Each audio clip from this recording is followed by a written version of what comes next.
Olá a todos, sejam bem-vindos a mais um vídeo do grupo de estudos virtual Eu Sou Luz. Hoje vamos estudar sobre o que os mestres ascensos dizem sobre como confessar os pecados. O perfeito amor expulsa o medo. Pérola de Sabedoria, volume 44, números 5, 6 e 7. São 3 vídeos que teremos na sequência. Trata-se de uma aula da mensageira Elizabeth Klaproth ensinando na Summit University. Tradução e comentários entre parênteses de Paulo Rodrigues Simões. Para aqueles que estão com dúvidas sobre o que é esta imagem verde aí do lado esquerdo, trata-se do chakra do quinto raio, o chakra da terceira visão. O objetivo principal desses 3 vídeos que estaremos liberando na sequência é aprendermos a confessar nossos pecados a Deus. Nesta minha busca pelo perfeito confessar, encontrei este maravilhoso ensinamento da mensageira. O ensinamento principal será dado no último vídeo. Os 2 primeiros são para uma compreensão maior de como reconhecer nossos pecados, para que possamos confessar com maior qualidade. Vamos então ao ensinamento da mensageira. O perfeito amor expulsa o medo. Abre aspas. Hoje eu gostaria de transmitir a mensagem do apóstolo Paulo e de Palas Athena, a deusa da verdade. Em preparação para isso, eu gostaria de termos uma meditação em que nos concentremos em uma intensa liberação do fogo sagrado de nossos corações. Estamos construindo uma espiral de amor em preparação para a mensagem.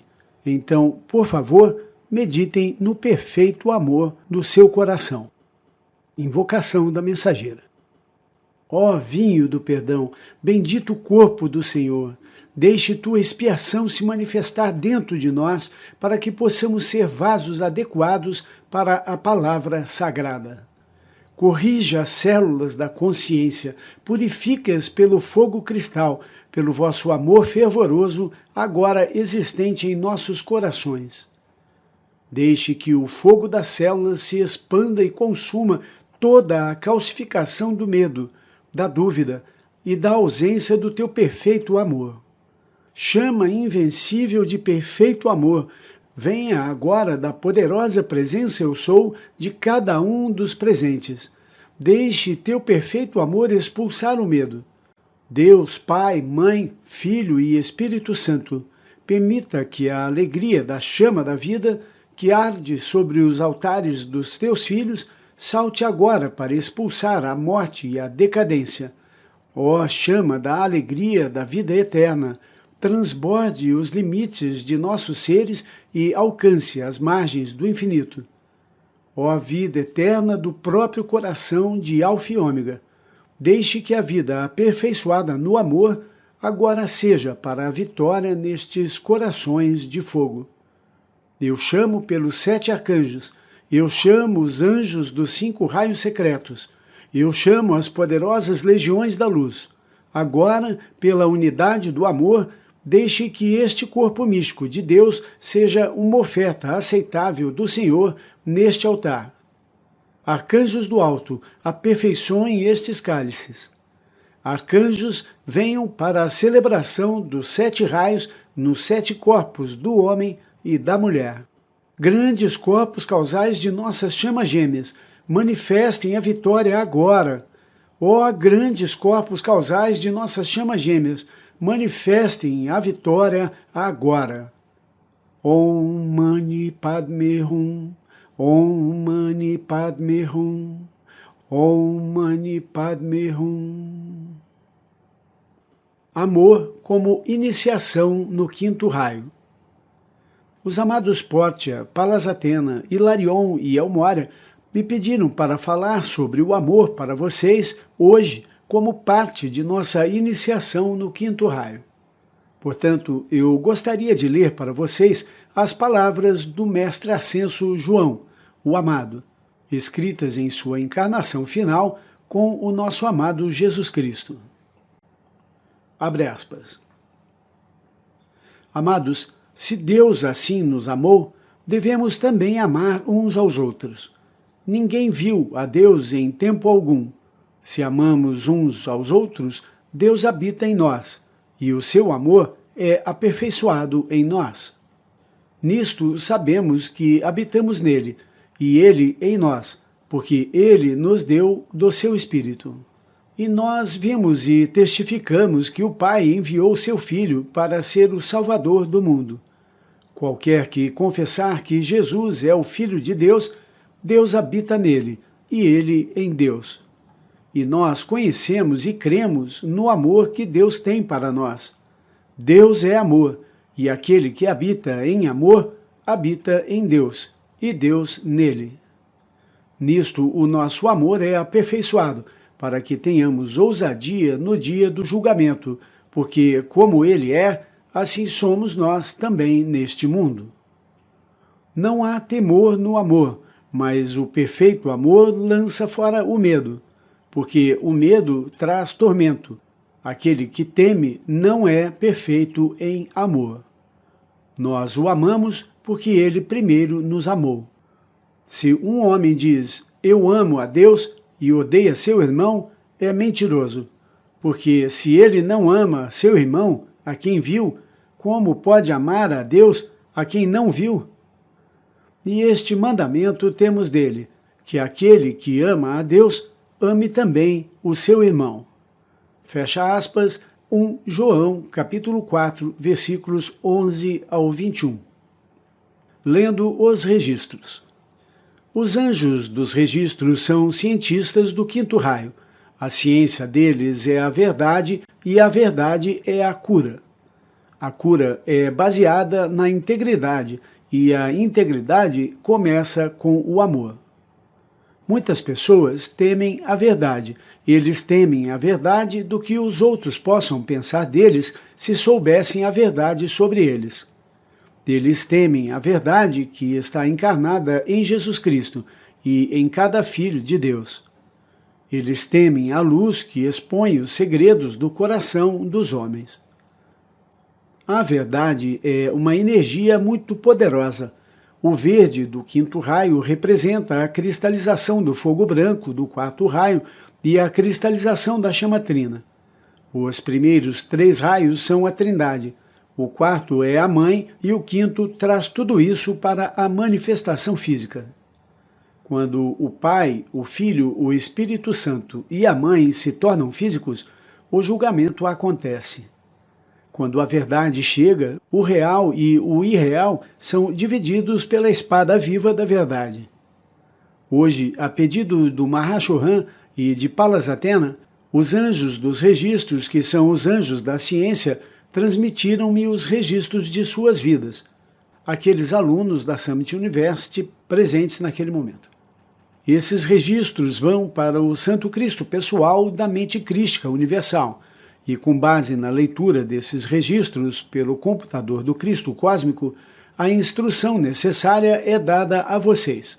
É um ensino sobre o quinto raio e a chama da verdade do coração de Pórtia, a deusa da justiça. Este meio de avaliar o que deve ser transferido para o corpo dos alunos, chelas reunidos aos pés dos mestres ascensos, tem sido usado pela fraternidade por centenas de milhares de anos. Seu computador não é um computador no sentido do que entendemos sobre computadores.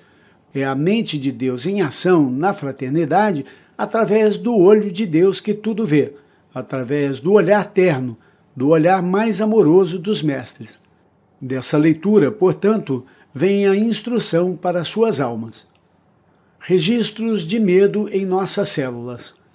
A leitura é que muitos de vocês têm registros de medo ocultos nas dobras de suas vestes, nas células físicas de seus seres. Sabemos que outro nome para medo é dúvida, e outro nome para a dúvida é morte e os registros de memórias da morte. E se nos voltarmos para a chama da mestria divina do nosso Senhor Jesus Cristo, nas 2 horas do relógio cósmico, perceberemos que, seguindo seus passos, conquistaremos um momentum pelo qual podemos superar o sentimento de injustiça na linha das 8 horas, que está em oposição à presença de Portia, e é o ponto de nossa mestria divina neste trimestre. Aqui um comentário. A Summit University, a qual a mensageira estava dando esta aula, ocorreu no outono de 1980 e foi patrocinada pela amada mestra Portia. Jesus Cristo e o Sr. Lanto são os iniciadores dos braços da Cruz Amarela e nos dão a iluminação de que precisamos para vencer o medo.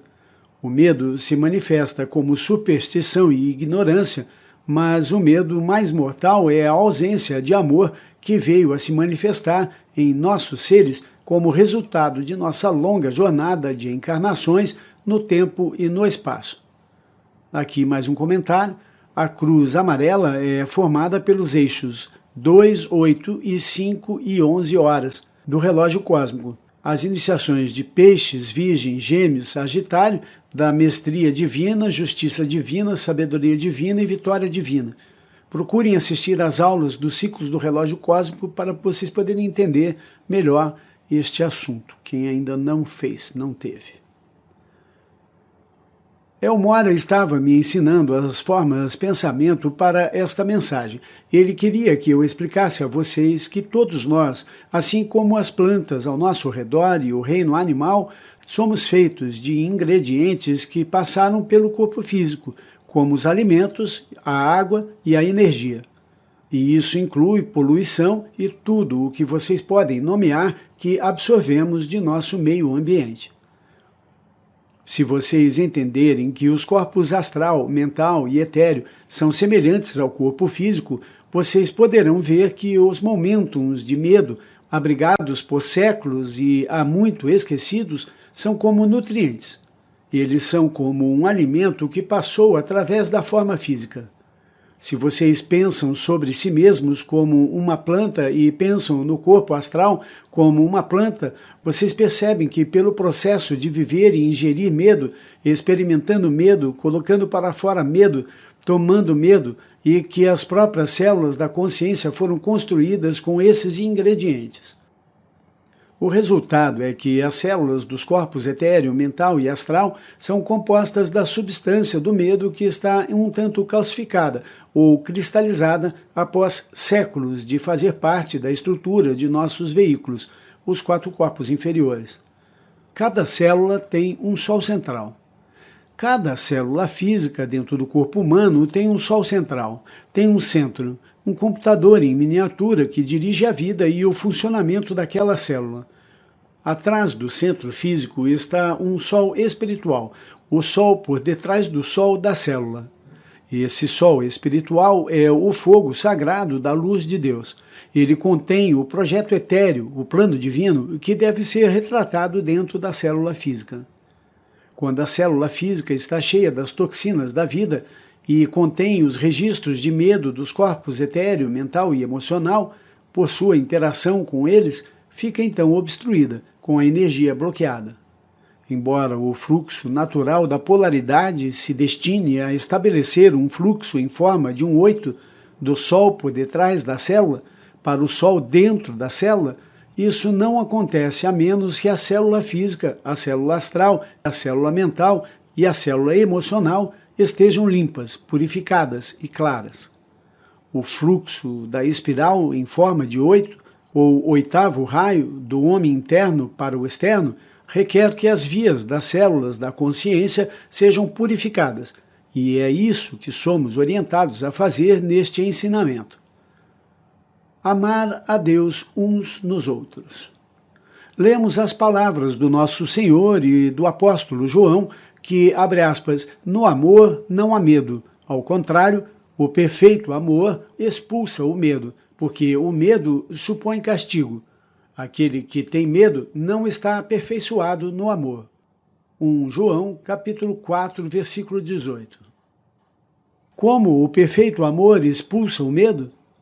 Este é um dos mistérios do Santo Graal que Elmora, Portia e Palas Athena me desvendaram hoje.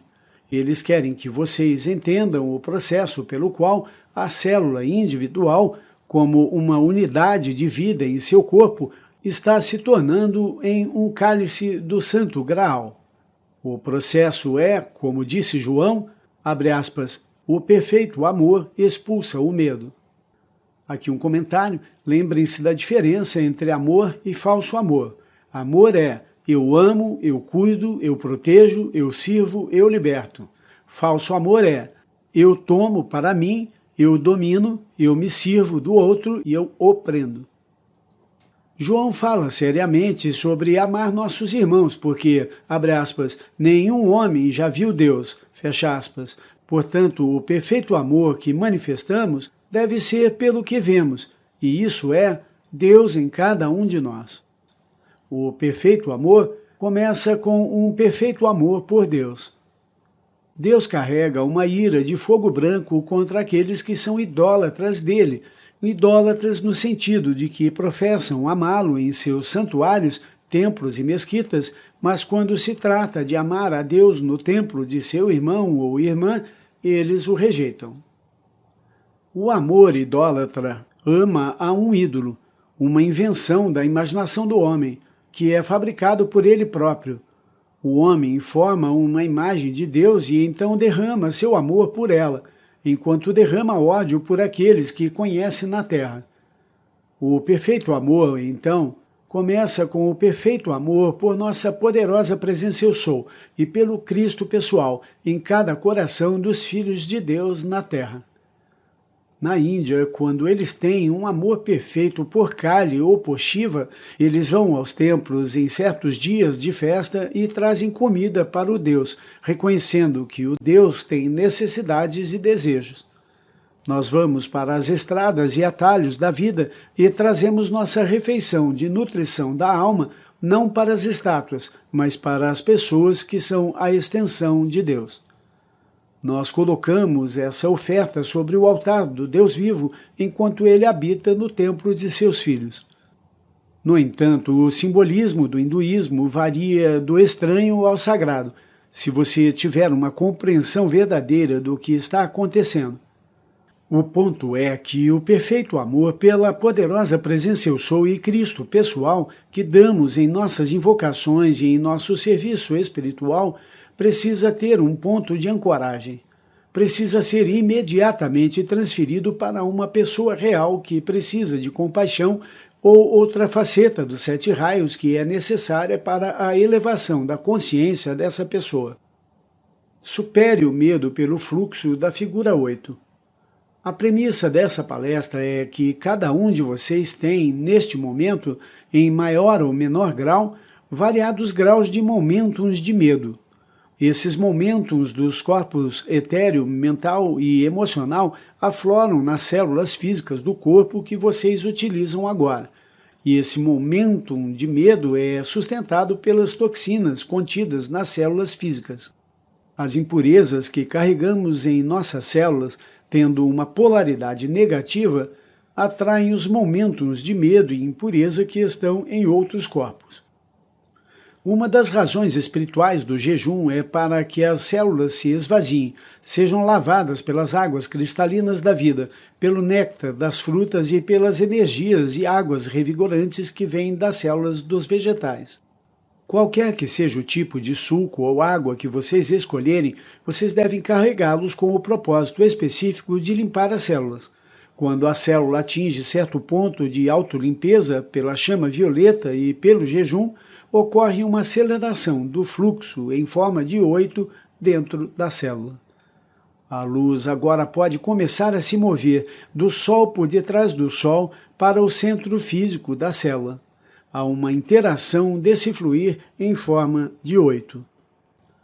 O fogo sagrado é uma manifestação de perfeito amor, e o perfeito amor em seu coração, a célula gigante do corpo físico, é a devoção que é derramada desta célula central para a sua poderosa presença eu sou, e que retorna para você para se tornar um fluir perpétuo em forma de 8. Este padrão básico de devoção, fluindo de seu coração para o coração de Deus com o contato no Cristo pessoal interior, é instantaneamente duplicado pelo computador de sua mente superior, o seu Cristo pessoal, de modo que cada célula em seu corpo reflita esse fluxo em forma de 8. Quando você pensa nos bilhões de células dentro do templo físico, cada uma delas sustentando o fluxo em forma de 8, do Sol por detrás do Sol para a célula, você vê como a vida pode realmente pulsar onde você está. O medo é o antissol.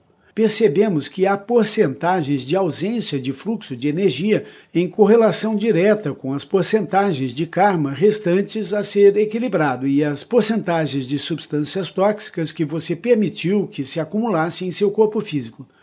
Tudo isso chega ao ponto do medo em si, pois o medo cria um contrassol dentro da célula.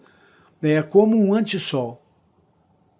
Outros momentos da consciência humana começam a evoluir em torno desse medo. Quando você recebe a iluminação de Jesus Cristo e lanto na cruz de fogo amarelo, você percebe que o medo é a negação da individualidade.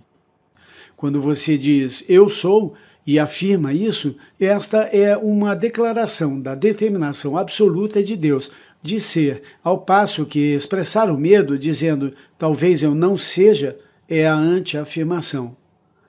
Se em seu medo você pensa e diz, talvez eu não exista realmente, talvez Deus não exista realmente, talvez a vida não seja real, o medo se torna a antítese de sua identidade. Portanto, você pode entender como o medo seria o núcleo do antissol. Também sabemos que o processo do câncer e de outras doenças no corpo tem a ver com o funcionamento das células de uma forma fora do normal. Quando, por vários motivos, o medo se torna maior do que a pulsação da luz dentro da célula, você pode ver que o não-sol assume o controle e se torna mais poderoso do que o próprio sol da célula. Medo, então, é um termo que eu utilizo hoje para me referir a todo o acúmulo de nosso karma humano e planetário que permanece não transmutado. Lanto diz que o fato de você poder injetar medo instantâneo em uma multidão de pessoas por meio de uma mensagem de medo, notícias de um assassinato, de um terremoto ou grito de fogo em um lugar lotado, se deve ao fato de que tal anúncio causa a polarização do medo através das energias desqualificadas nas células do corpo de cada um. Onde está a consciência? A pergunta filosófica foi feita: onde está localizada a consciência no corpo? A maioria de nós tem a sensação de que a consciência está em nossas cabeças e em nossos corações.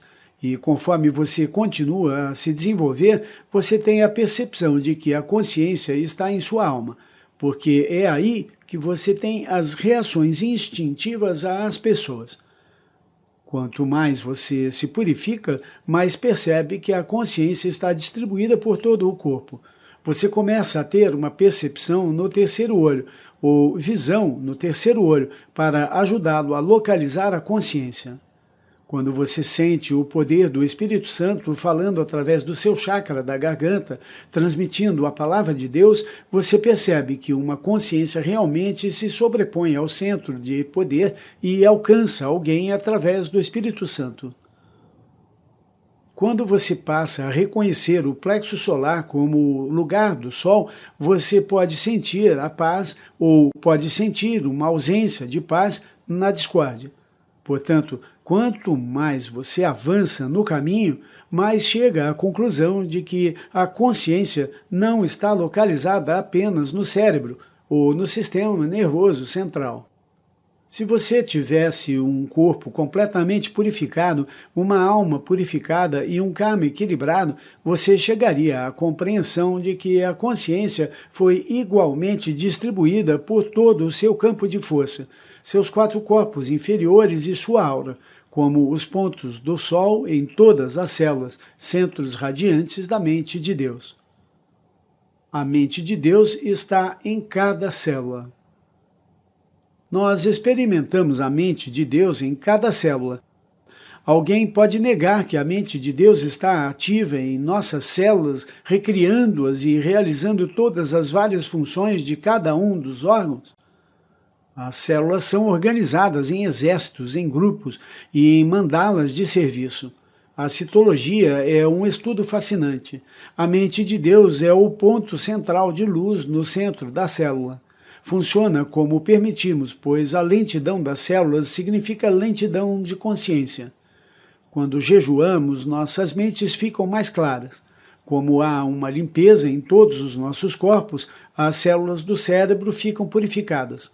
O processo de autoesvaziamento do jejum nos primeiros dias tem a ver principalmente com os órgãos de digestão, processamento de alimentos e absorção de nutrientes na corrente sanguínea.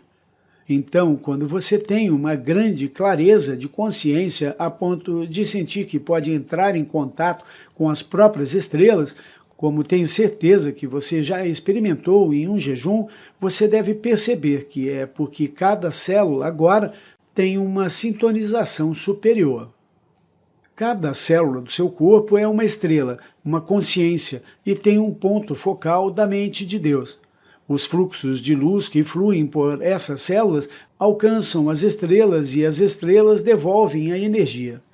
As células são sensíveis às energias das estrelas. Na verdade, as energias das estrelas nutrem as células em outros níveis, no plano físico, astral, mental e etéreo.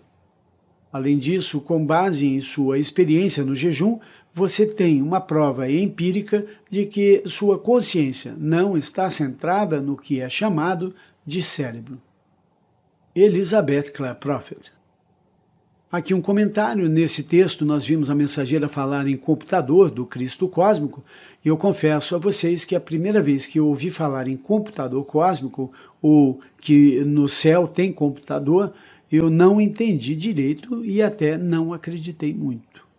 Hoje, para dar esta aula e para que vocês não fiquem com a mesma dúvida que eu fiquei há 33 anos atrás, fiz uma pesquisa e vou explicar por que no céu tem computador. Nós nos acostumamos a pensar em computador como uma máquina que compramos e ligamos na tomada, para nos ajudar a estudar e a trabalhar. Mas de onde vem a palavra computador? O com de computador remete à preposição latina cum, usada para indicar algo com duas ou mais funções, indicando que trabalha várias coisas ao mesmo tempo. O verbo cum também é usado para moldar, dar forma a, compor, planejar, elaborar e inventar. Putador de computador vem de putativo, do latim putativus, que significa suposto, presumível, e de putare, supor, pensar, calcular, verificar, avaliar e pensar. Nós poderíamos dizer que ao computar nós fazemos com alguém, em companhia de alguém, e em nosso caso, com o nosso próprio Criador, a presença Eu Sou. Podemos fazer com que o computador cósmico, com o seu poder de organização infinita, trabalhe para nós, em prol da perfeição e do bem geral de todos. Portanto, vejam que a palavra computador já existia e encontrava-se dicionarizada muito antes dos computadores se tornarem populares. O computador surgiu como máquina de calcular apenas em 1897. Ficamos então por aqui. Lembro a vocês que teremos ainda 2 vídeos na sequência sobre este assunto. Vitória sempre na luz de Deus. Eu agradeço a oportunidade de estar aqui transmitindo este ensinamento maravilhoso para vocês.